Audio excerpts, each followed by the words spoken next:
ये कहानी है 2019 की एक नॉर्मल मिडिल क्लास फैमिली की, जिसमें 4 सदस्य थे।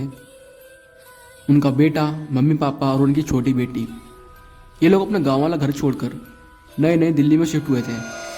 नया शहर, नया घर और नई शुरुआत। घर ओनर मेड था, लेकिन ज़्यादा पुराना नहीं, पर कुछ अजीब सा था। जब ये लोग उस घर में शिफ्ट हुए थे, पहली रात सब थक गए थे काफ़ी, इसलिए सब डिनर करके सो गए। रात के 2:17 पर जिसने ये स्टोरी भेजी है, उनके बड़े बेटे ने, उनकी आँख खुलती है बिना किसी आवाज़ के, बस अचानक से। उन्होंने देखा रूम का फ़ैन तो चल रहा है, लेकिन फ़ैन की बिल्कुल भी हवा नहीं आ रही।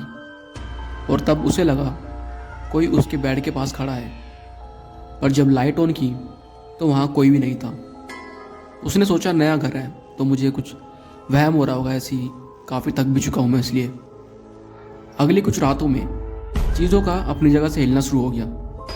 चप्पल बेड के नीचे मिलती, किचन के ग्लास सुबह टूटे हुए मिलते, और मेन डोर, घर का मेन दरवाज़ा, बाहर से लॉक होने के बाद भी खुला हुआ मिलता। पापा ने कहा घर का वास्तु चेक करा लेते एक बार, पर मम्मी चुप थी, बहुत ज़्यादा चुप। मम्मी रात को किसी से धीरे धीरे बात करती थी। जब हम पूछते थे कि मम्मी किससे बात कर रहे हो आप, तो वो कहती, कुछ नहीं बेटा, मैं तो ऐसी खुद से ही बात कर रही थी। असली कहानी तो तब शुरू हुई जब उनकी छोटी बहन ने ये चीज़ बोलनी स्टार्ट करी। एक दिन अचानक से उसने कहा, भाई वो आंटी फिर से रात को मेरे पास बैठी थी, मेरे बेड के पास। सब उसकी बात सुन के हैरान हो गए कि किस आंटी की बात कर रही है। तो बहन बोली, जो इस घर में हमेशा से रहती थी, और वो हमारे आने के बाद भी यहीं पर है, यहाँ से गई नहीं। लेकिन उनकी बात पर किसी ने इतना ध्यान नहीं दिया, उनकी बात को इग्नोर कर दिया गया। घर का एक लास्ट रूम था जिसमें एक पुरानी पेंटिंग लगी हुई थी। ओनर ने कहा था बस ये पेंटिंग एक डेकोरेशन के लिए। पेंटिंग में एक औरत थी, एक सफ़ेद कपड़ों में, उसका चेहरा पूरी तरह से ब्लर था। उस रात सब्सक्राइबर ने नोटिस किया कि पेंटिंग का चेहरा थोड़ा क्लियर हो गया रात के समय। जो चेहरा सुबह तक ब्लर दिखता था, वो अभी एकदम क्लियर दिख रहा है। उसकी आंखें, शक्ल साफ दिख रही है। एक दिन रात को 3 बजे बाथरूम से एक आवाज़ आती है, दरवाज़ा खोल दो। तो उन सब्सक्राइबर को लगा कि उनकी बहन हो गई, तो दरवाज़ा खोलने गए, लेकिन अंदर कोई नहीं था।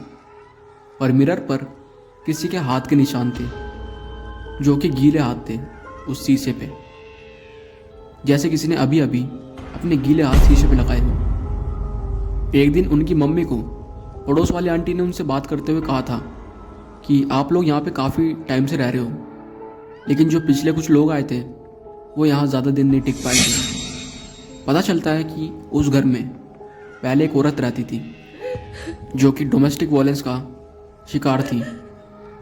रोज़ उसके साथ उसका पति मारपीट करता था। एक दिन उसने पंखे से लटक कर अपनी जान दे दी थी उसी घर में, उसी रूम में। और जब पुलिस आई तो उसकी बॉडी उसके कमरे में थी, उसी पेंटिंग वाले रूम में। उस रात मम्मी ने खुद को बाथरूम में बंद कर दिया। अंदर से आवाज़ आ रही थी, मुझे यहाँ से मत निकालो, ये घर मेरा है। पापा ने दरवाज़ा तोड़ा। मम्मी ज़मीन पर बैठी थी और लगातार उनको घूरे जा रही थी। अगली सुबह उनकी फैमिली ने वो घर छोड़ दिया, और वो घर आज के टाइम में भी उसी जगह पर है, लेकिन वो घर बंद पड़ा है, वहाँ कोई रहता नहीं है। और जो भी ओनर से वो घर लेता है, तो 10 से 15 दिन में वो घर खाली हो जाता है।